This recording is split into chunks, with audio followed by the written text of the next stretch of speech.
Bonjour les CM2, j'espère que vous allez bien. Je vous fais la correction de votre exercice de maths d'hier. Donc nous sommes mardi 28 avril et vous aviez le raisonné numéro 15 et la question express à faire. Alors je relis avec vous. Félix surfe sur internet tous les soirs. Surfer sur internet, c'est-à-dire qu'il navigue, il va dessus, il travaille dessus, il regarde des vidéos sur internet ou autre chose. De 17h à 18h30. Combien de temps passe-t-il sur internet par jour et ensuite par semaine? Dis comment tu as fait. Alors, déjà, si moi je me place sur une ligne du temps, mais bon, c'est pas forcément nécessaire, hein, mais de 17h à 18h30, je regarde, il s'est passé en tout 1 heure plus 30 minutes. Ça veut dire que sur une journée entière, le temps passé par jour pour Félix est de 1 heure 30 minutes. Donc ça, c'est le temps qu'il passe pour une journée. Ensuite, on vous demande le temps qu'il passe par semaine. Donc je vous ai mis une petite phrase d'introduction. Je cherche le temps passé par semaine, en sachant qu'une semaine, on se souvient que c'est 7 jours. Donc, il passe 1 heure 30 minutes. Donc, je vous mets l'heure et je vous mets les 30 minutes.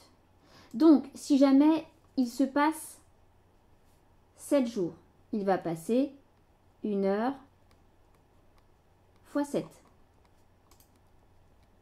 C'est-à-dire 7 heures. Il passe aussi 30 minutes multipliées par 7 jours. Donc, 30 minutes fois 7. C'est-à-dire 210 minutes. Donc, sur une semaine, il passe 7 heures et 210 minutes.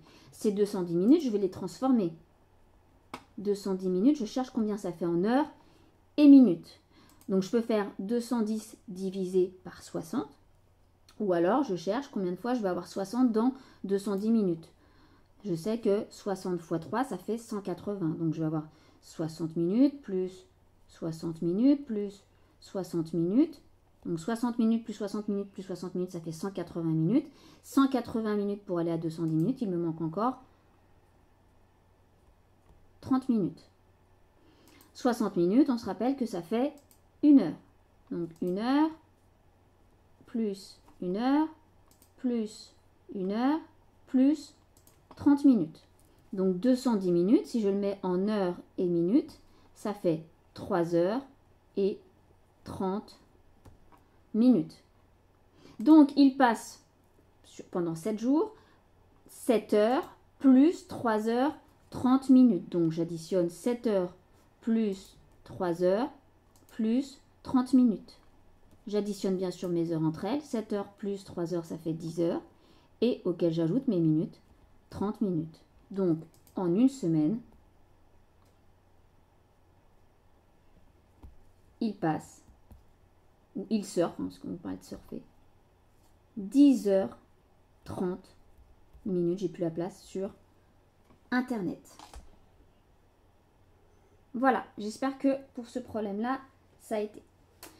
La petite question express. Alors, on vous demandait, est-ce que 1 heure 50 minutes, c'est la même chose que 1,5 heures?